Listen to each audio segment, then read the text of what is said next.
Para ulama hadis menika kemudian dirangkum dalam sebuah ungkapan rukun-rukun Islam. Rukun itu artosipun pokoknya Islam, dasar utama Islam itu jumlahnya wonten gangsal, sumbernya sebagaimana akan disampaikan oleh baginda Rasulullah Shallallahu Alaihi Wasallam. Selanjutnya Syekh Izzuddin bin Abdus Salam melanjutkan pada fasal ingkang nomor kalih. Al-faslu tsani fi fadhaili lisawmi fawaid raf'ud darajati wa takfirul khati'ati wa kasru syahwati wa takfirus shadaqati wa tawfirut ta'ati wa syukru alamil khafiyati wal insijaru an khawatiril ma'asi wal mukhalafat. Syekh Izzuddin bin Abdus Salam dalam pasal ingkang nomor kalih punika menyebutkan beberapa faedah puasa. Sepindah punika raf'ud darajat, mengangkat derajat manusia. Nomor kalih takfirul khati'at, melebur berbagai dosa dan kesalahan. Nomor 3 kasru syahwati, mecah syahwat, mengekang syahwat, mengontrol syahwat. Nomor sekawan taksir sedekah, memperbanyak memberi sedekah. Nomor gangsal taufiru taati, nomor gangsal itu menyempurnakan terkait dengan ketaatan kepada Allah Subhanahu wa taala. Nomor 6 wa syukru alamil khafiyat, mensyukuri hal-hal yang memang boten terkadang boten terpikirkan oleh manusia atau hal-hal yang menjadi samar bagi manusia. Kemudian ingkang terakhir punika al-insijar an khawatiril ma'asi wal mukhalafat, mencegah saking berbagai tindakan maksiat dan berbagai tindakan ingkang melayani syariat Islam. Nah, dari 7 hal yang termasuk faedahipun saum, selanjutnya Syekh Izzuddin bin Abdus Salam diperinci satu persatu. Sepindah punika raf'ud darajat, faedah dilaksanakannya puasa. Nomor sepindah punika raf'ud darajat, atau mengangkat derajat manusia. Fa'amma raf'ud darajat waliqaulihi sallallahu alaihi wasallam, idza jaa ramadhana futihat abwabul jannah wa ghuliqat abwabun nari wa sufidatisy syayatin. Waliqaulihi sallallahu alaihi wasallam hikayatan an rabbihi azza wa jalla, kullu amali ibni adam lahu illa syiyam fa innahu bi wa ana ujzihi. Nah, wonten beberapa hadis ingkang disebutkan oleh Syekh Izzuddin bin Abdus Salam, ingkang hadis punika menjadi pendukung bahwasanya puasa itu salah satu faedah atau faedah yang pertama adalah mengangkat derajat manusia. Sepindah punika hadis ingkang artosipun ketika Ramadan datang, maka pintu-pintu surga dibuka, pintu-pintu neraka ditutup rapat-rapat, dan para setan dibelenggu. Selanjutnya juga hadis sebuah riwayat bahwasanya seluruh amal Ibnu Adam, seluruh amal manusia itu adalah milik Allah kecuali puasa. Karena puasa itu sendiri Allah lah yang memang benar-benar memberikan pahalanya. Hadis selanjutnya wasiyatu junnatun wa idza kana yaumu shaumi ahadikum fala yaqus yauma idzin wa la yasqa fa in sabal ahadun aw qatalahu falyakun inni mur'un shaim walladzi nafsu Muhammadin biyadihi la hurufu fahmi shaimi atyabu indallahi min rihil miski wa lis-shaimi farhatani yafrahuhuma idza aftara fariha wa idza laqiya rabbahu fariha fi shaumi. Selanjutnya Syekh Izzuddin bin Abdussalam menyebutkan hadis ingkang ditunipun ingkang aposipun sepindah puasa itu sebagai tameng bagi diri kula panjenengan, sehingga ketika kula panjenengan berpuasa sama kula panjenengan itu membawa pelindung, membawa tameng. Kemudian ketika salah satu di antara kula panjenengan melaksanakan puasa, maka fala yarfus wala yasqat, jangan sampai kula panjenengan itu melakukan tindakan-tindakan kotor, dan juga jangan sampai salah satu di antara kula panjenengan melakukan tindakan ingkang memecah belah persatuan, propaganda, adu domba dan yang semisalnya. Kemudian ketika memang wonten salah satu orang yang misui atau berkata kotor atau menghina kula panjenengan, sedangkan kula panjenengan dalam keadaan berpuasa, maka hendaklah kula panjenengan mengucap falyaqul inni imru'un shaimun, hendaklah kula panjenengan mengucap kepada orang yang misui atau yang berkata kotor atau yang menghina bahwasanya sesungguhnya aku ini adalah orang yang berpuasa. Kemudian selanjutnya riwayat atau hadis ingkang menjelaskan bahwasanya lakul kufa ini atyabu indallahi min rihil misk, baunya mulut orang yang berpuasa bagi Allah niku langkung harum daripada baunya minyak misik. Minyak misik niki termasuk minyak ingkang disukai oleh orang-orang Arab. Terus apa biasanya itu kan setiap wilayah itu punya minyak khas sendiri-sendiri. Mungkin wilayah Jawa itu punya minyak apa mungkin. Nah, kemudian wilayah Kalimantan, Sumatera dan yang lain sebagainya. Nah, orang Arab itu termasuk senang dengan bau minyak misik, sehingga memiliki oleh Rasul itu dijadikan sebagai pengganti bagi Allah dibandingkan minyak misik yang baunya itu disukai oleh orang-orang Arab pada saat itu niku langkung harum bau mulutipun yang ingkang melaksanakan siang. Kemudian bagi orang yang berpuasa ini wonten dua kebahagiaan. Walisani farhatani. Terus bagi tiang ingkang berpuasa wonten dua kebahagiaan. Pertama, kebahagiaan saat sedang berbuka atau berbuka puasa. Nomor kali kebahagiaan ketika orang tersebut bertemu dengan Tuhannya lantaran karena wasilah ibadah puasa ingkang sampun dilaksanakan.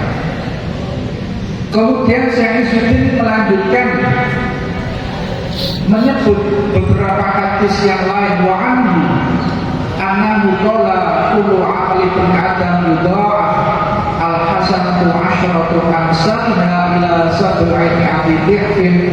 Qala Allah 'azza wa jalla illa shauma fa innahu li wa ana ujzi bihi yada'u ta'amahu wa syahwatahu min ajli. Rasulullah Shallallahu Alaihi Wasallam dalam sebuah riwayat beliau bersabda, setiap amal manusia itu dilipat gandakan sampai berkali-kali lipat, bahkan satu kebaikan itu sakit dilipat gandakan sampai 10 kali, bahkan sampai 700 kali. Nah, kemudian Allah Subhanahu Wa Taala mengkhususkan, mengistimewakan ibadah puasa. Ibadah puasa ini Allah ingkang memberikan secara langsung, karena ini sebuah kehormatan, sebab manusia ketika berpuasa niku yada ta'amahu wa syahwatahu min ajli. Pada saat manusia berpuasa manusia itu memaksimalkan segala kekuatannya untuk boten dahar, boten unjuk, dan meninggalkan syahwat. Meninggalkan syahwat itu tujuan itu apa?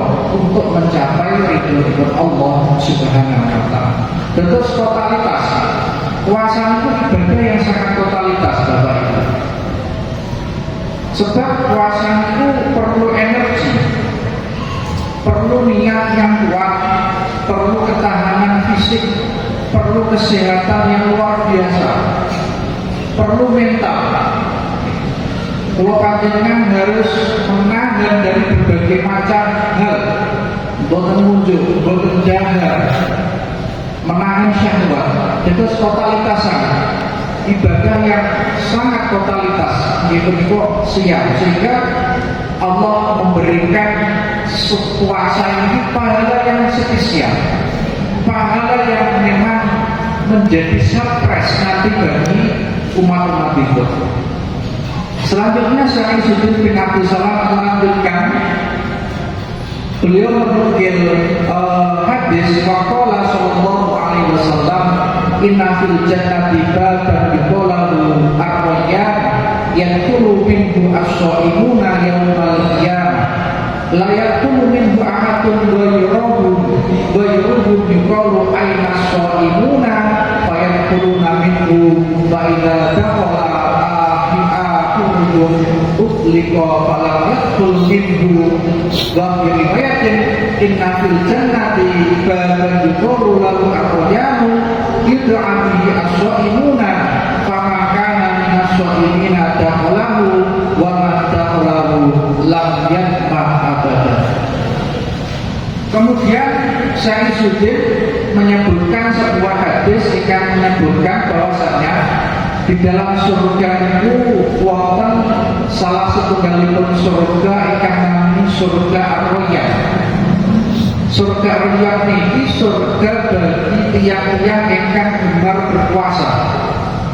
Bukan hanya puasa Ramadan, tapi juga puasa-puasa lintu, puasa-puasa sunnah yang lain. Orang-orang yang gemar berpuasa sedang itu masuk surga melalui pintu Ar-Rayyan itu. Nah, selain orang-orang yang gemar berpuasa, niku boten saged masuk karena memang pintu Ar-Rayyan, pintu surga Ar-Rayyan ini khusus bagi tiang-tiang yang gemar berpuasa. Bahkan mungkin ketika sudah saatnya hari penghisaban, pintu surga Ar-Rayyan ini memanggil aina as-shaimuna, aina as-shaimuna, mana orang-orang yang ahli puasa. Pundito tiang-tiang yang gemar berpuasa dipanggil oleh pintu surga Ar-Rayyan. Maka masuklah tiang-tiang ingkang gemar berpuasa itu, sehingga ketika sedang itu sampun masuk, maka ditutuplah dan boten terbuka. Sebab itu pintu khusus, pintu spesial khusus bagi tiang-tiang yang berpuasa.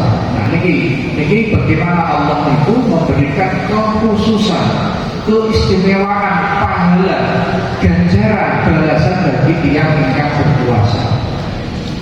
Nah, kemudian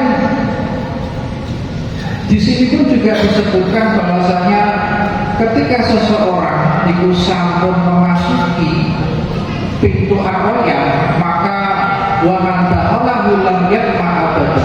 Siapapun yang masuk ke dalam surga melalui melewati pintu Ar-Rayyan itu, maka tidak akan merasakan haus selama-lamanya. Akan tetap kenyang, akan tetap merasa tidak haus, betul kehausan. Itu seperti pisang.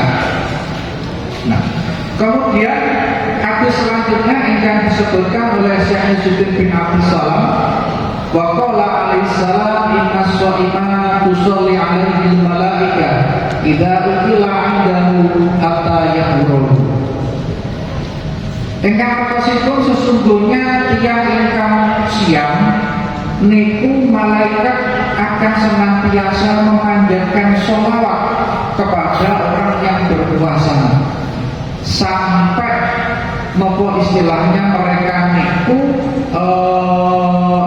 tidak ukilah dalam kata Hebron. Terus tiap yang berkuasa itu akan senantiasa dipanjatkan sholawat oleh malaikat ketika mereka itu berbuka, ketika berbuka puasa sampai berbuka puasa itu selesai.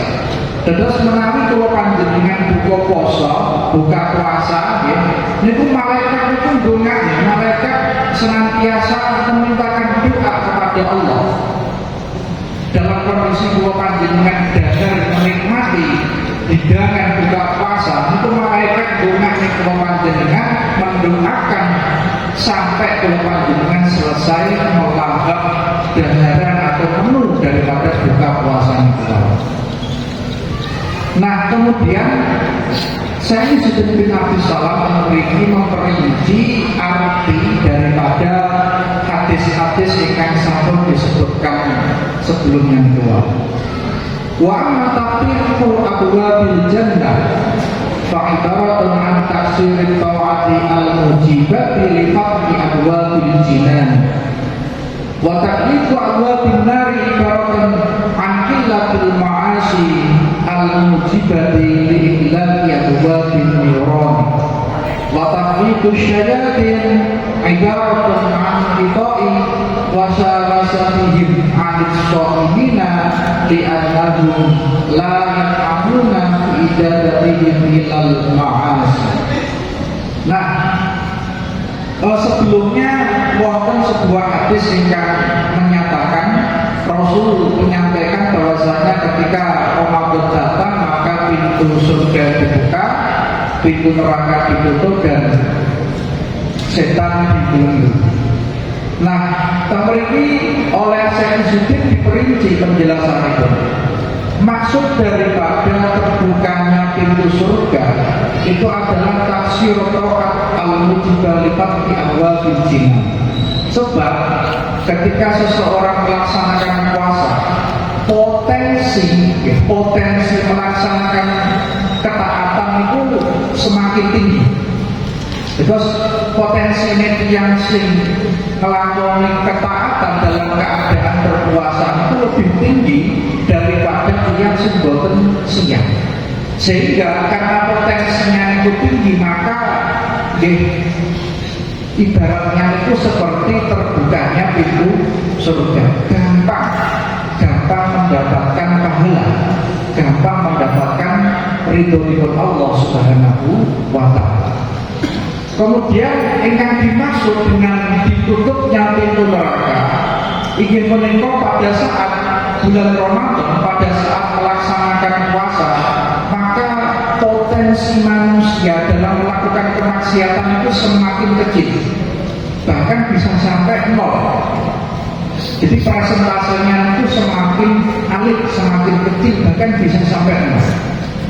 Qillatil ma'asi al-mujibati lillahi wa minnar. Ini penjelasan itu saya disebut bin Abi Salam. Artosipun ketika seseorang potensi kemaksiatannya itu semakin sedikit, maka potensi untuk masuk neraka semakin kecil, bahkan bisa menjadi 0%.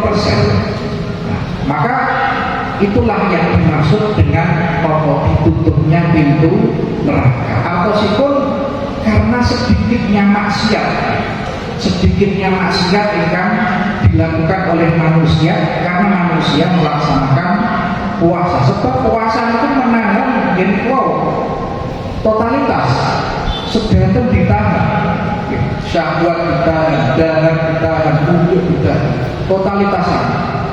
Nah, kemudian yang dimaksud dengan dibelenggunya setan ibarat an qita'i wasrasati manul ma'an sha'imina li'annahum la yatma'una fi jadatihim ilal ma'asi. Nah, maksud daripada dibelenggunya setan yang menikah pada saat bulan Ramadan, pada saat kula panjenengan melaksanakan siang niki kula panjenengan kan memperbanyak taat, kula panjenengan mempersedikit kemaksiatan, sehingga potensi setan dalam mengganggu manusia itu semakin sempit. Seakan-akan setan itu terbelenggu, boten celah kadang mengganggu manusia. Dalam sholat, setan itu pasti sakit mengganggu manusia, Bapak. Bahkan potensinya termasuk besar ketika sholatnya. Jadi setan itu ketika kalau dengan sholat, potensinya termasuk besar. Lebih besar potensi setan mengganggu kula panjenengan pada saat sholat daripada mengganggu kula panjenengan pada saat kula panjenengan benar-benar melaksanakan siang. Sehingga tatkala kula panjenengan berpuasa niki celah kadung ganggu niku sempit, bahkan 0%, bahkan hampir-hampir tidak. Dalek setan itu pun boten sakit mengganggu, celahnya itu tertutup, maka otomatis seakan-akan setan itu terbelenggu. Intinya dari pengangguran setan itu di bulan Ramadan. Berarti ganggu menungso gitu boten sakit. Berarti bisik-bisiki menungso gitu boten sakit. Karena setan itu mengganggunya yang lewat syahwatnya manusia, lewat keinginan buruknya manusia. Tapi tiang siang itu nopo lemes, akhirnya keinginan buruk itu semakin berkurang. Itulah yang dimaksud dengan hadis yang jelas yang disampaikan oleh Rasulullah SAW. Kemudian di dalam hadis yang lain, baginda Rasul menyatakan bahwasanya puasa ini merupakan ibadah yang spesial, yang mana pahalanya langsung Allah yang menjanjikan. Nah, maksudnya adalah idhofatu ilahi idhofatu tasyrikin li'annahu la yakulu riya' lihifai wa li'anna al-ju'a wal 'atasha la yataqarrabu bihima ila ahadin min qulubil ardi wa la taqarrab ilal asnam. Nah, kenapa pahala ibadah puasa ini begitu spesial, begitu berharga? Bahkan Allah itu sampai memberikan satu pintu di surga itu namanya pintu royal, yang mana pintu khusus bagi tiang-tiang yang gemar berpuasa. Sebab Allah niku memberikan penjelasan tiang orang berpuasa niku potensi riaknya kecil.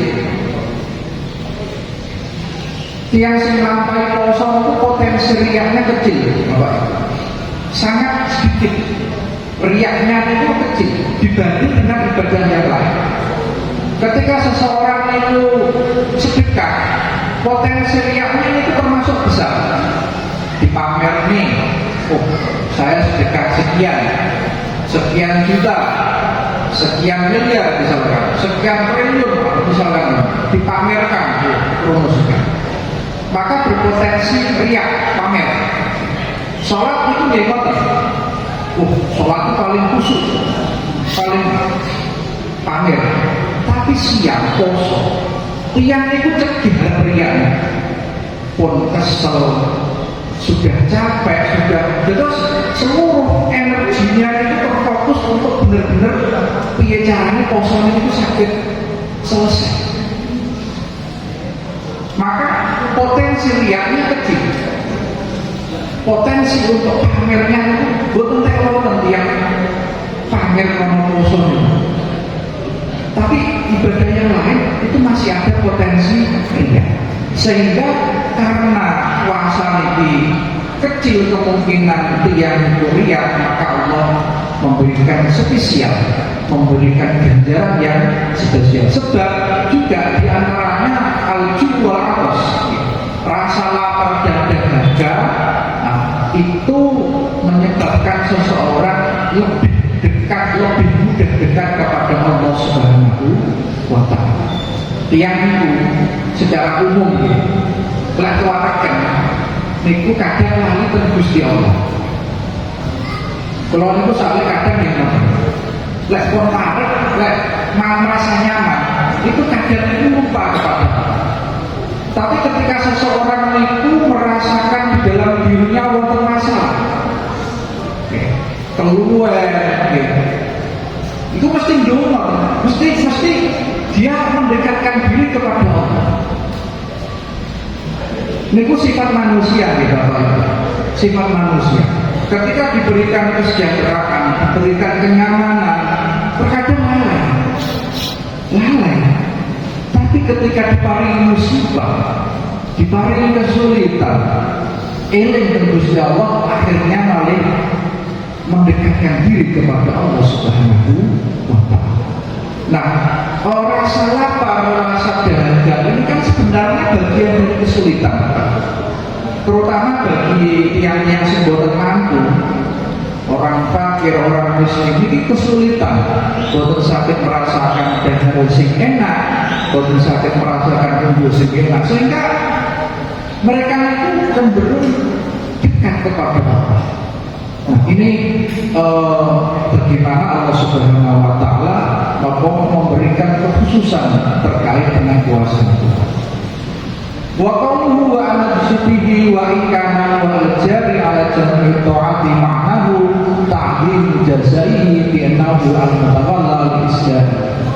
Nah, kemudian juga Allah Subhanahu wa Ta'ala pernah menyampaikan puasa itu pahalanya saya Allah, maksudnya itu Allah yang langsung menyampaikan itu karena begitu Allah itu memuliakan pahala puasa, sebab patut layak orang-orang yang memang benar-benar berpuasa itu mendapatkan itu semua. Nah, kemudian Rasulullah juga pernah menyampaikan asyamu junnatun, puasa itu tameng. Ma'nahu asomu liqayatun min adabillah wa rafasul fahishul kalami wasahmu al-qisam. Nah, maksud daripada puasa itu tameng, itu puasa menjadi riayah, menjadi pelindung bagi kula panjenengan dari siksanya Allah. Sebab ini kalau dengan kula panjenengan melaksanakan puasa, kula panjenengan totalitas dan benar-benar ingin mendapatkan ridhonya Allah Subhanahu wa Ta'ala. Sebabnya Bapak Ibu, sek abot baleni poso daripada baleni sholat sing boten sah. Satu sholat misalkan kalau panjenengan sholat maghrib nggak sah, baleni gampang. Tapi kalau panjenengan poso itu dalam satu hari kok nggak sah, baleni ini berat. Itu 1 hari, 5 hari, 10 hari baleni berat. Sehingga disinilah Allah Subhanahu wa Ta'ala memberikan keistimewaan, dan itu puasa itu sebagai tameng. Dengan kalau panjenengan puasa, kalau panjenengan itu melindungi diri dari azabillah, dari siksanya Allah Subhanahu wa Ta'ala. Termasuk juga kalau panjenengan berlindung dari perkataan yang kotor, fakishul kalam, dari perkataan yang kotor, dari perkataan yang tidak baik, dan juga dari kisah, dari permusuhan. Sebab perkataan kotor, permusuhan itu kan sumbernya dari syahwat, dari keinginan-keinginan yang buruk. Nah, itu kan diredam semua dengan puasa. Ketika kalau panjenengan berpuasa, maka itu teredam, sehingga mengurangi jumlah perkataan yang jelek, atau bahkan bisa sampai 0, bisa sampai tidak sama sekali, boten belas mengucapkan perkataan yang kotor. Nah, ketika seseorang tidak mengucapkan perkataan yang kotor, maka permusuhan itu bisa dihindari. Sebab di dunia secara umum permusuhan, perkelahian, propaganda, adu domba pun dan yang lain sebagainya itu sumbernya dari perkataan ingkang boten layak. Misalkan orang tiang itu ngelokne koncone tidak terima, akhirnya memukul orang yang ngelokne menghina wau. Sing dipukul tidak terima, pukul ganti, akhirnya pukul-pukulan. Niku satu contoh. Contoh yang lain, misalkan pedagang tidak terima karena pedagangnya itu disaingi, akhirnya akhirnya ngelok nih sing bisa ini tidak terima, akhirnya juga saling adu mulut, akhirnya terjadi perkelahian, terjadi percekcokan, dan masih banyak lagi kasus-kasus kriminal, kasus perkelahian itu sumbernya dari ucapan sebuah bangsa. Nah, ketika berpuasa, ini kan kalau panjenengan bagaimana meredam perkataan-perkataan yang tidak itu, sehingga ketika kalau panjenengan berkomunikasi, berinteraksi dengan manusia yang lain, maka kalau panjenengan itu sampai meminimalisir potensi-potensi tindakan-tindakan sing kados semua. Qauluhu falyakul inni sha'imun ma'anahu innahu yudzakiru nafsahu bisawmi liyakshifa 'anil musyabbahati wal muqabalati. Nah, mau dijelaskan bahwasanya pada saat seseorang yang berpuasa, didhawuhi Nabi pada saat seseorang itu berpuasa, maka orang itu ketika dihina, ketika diejek, ketika dipisui, kalau bahasanya itu jangan membalas, tapi jelaskanlah ini soal, jelaskanlah kepada tiang sing misui atau sing mungkinan kau bahwasanya aku ini berpuasa. Tujuannya apa? Tujuannya supaya dia itu mengingat-ingat dirinya bahwasanya dirinya itu dalam keadaan berpuasa, ngiling-ngilingnya yang hati nih, terus mengingat-ingatkan hatinya supaya aku ini dalam keadaan puasa, maka aku harus menahan diri dari berbagai tindakan-tindakan simbol saya itu. Begitu juga tujuan itu lihat syifanil musyabbaha wal muqabalah. Jadi untuk menghilangkan sifat musyabbaha dan muqabalah, banding-banding ini kadang itu ngeten manusia itu, misalkan wonten sing diparingi mampu, wonten sing diparingi boten mampu, akhirnya banding-banding nih. Sing tidak mampu itu menuduh yang mampu bahwasanya harta yang didapat itu dari hal-hal yang tidak halal. Sing sugih itu juga menuduh orang yang tidak mampu bahwasanya orang yang tidak mampu itu malas, boten kurang kerja, pokok malas ya akhirnya melarang. Kadang itu ngoten, banding-banding ini sifat manusia. Banding-banding nih, ayo tambah melarang deh. Nyaku yang harus, yo marah. Yo cukup kopi aku yo tambah ngono kae, itu turunan yo tambah ngono kae. Kadang itu wonten sing ngoten. Membanding-bandingkan. Mungkin sing ndak mampu yo ngoten. Kae suci dak bener. Sebagian kok korupsi, sebagian kok katanya tidak jelas. Padahal kan belum tahu sumber hartanya dari mana. Nah, itu hal-hal yang seperti itulah yang harus dikekang, ditahan pada saat seseorang itu melaksanakan puasa. Nah, kemudian selanjutnya Rasul juga menyampaikan lahu fardhu ini adiyatu indallah min rizqil ism. Nah, disampaikan oleh Rasul bahwasanya bau mulutnya tiang ingkang berpuasa niku langkung harum daripada minyak misik.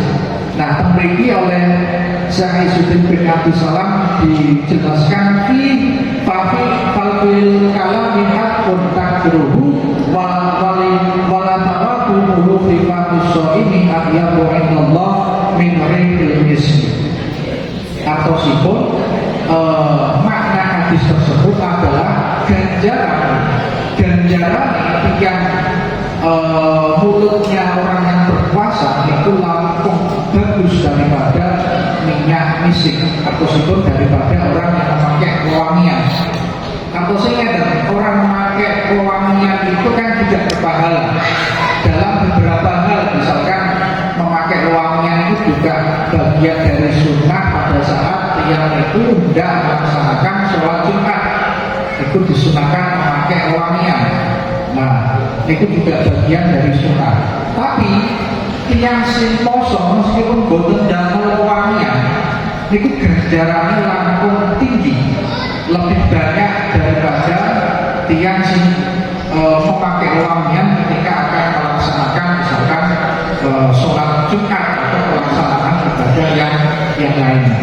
Itu bandingkan pahala dan ganjarannya itu lebih tinggi di sisi Allah Subhanahu wa Ta'ala. Terus terkait dengan beberapa pembahasan yang kaitan itu dengan puasa, dengan hal-hal atau tujuan pun berpuasa untuk menolong sangat bermanfaat bagi korban yang sekalian. Kata wallahu a'lam. Wassalamualaikum warahmatullahi wabarakatuh. Waalaikumsalam warahmatullahi wabarakatuh. Alhamdulillah jazakumullah kita terangkan pada Dr. Rizal kangge risalah siap puasa. Mugia saged kita amalaken lan saged puasa kita diterima Allah Taala. Amin ya rabbal alamin. Selanjutnya menginformasikan jamaah yang dirahmati Allah.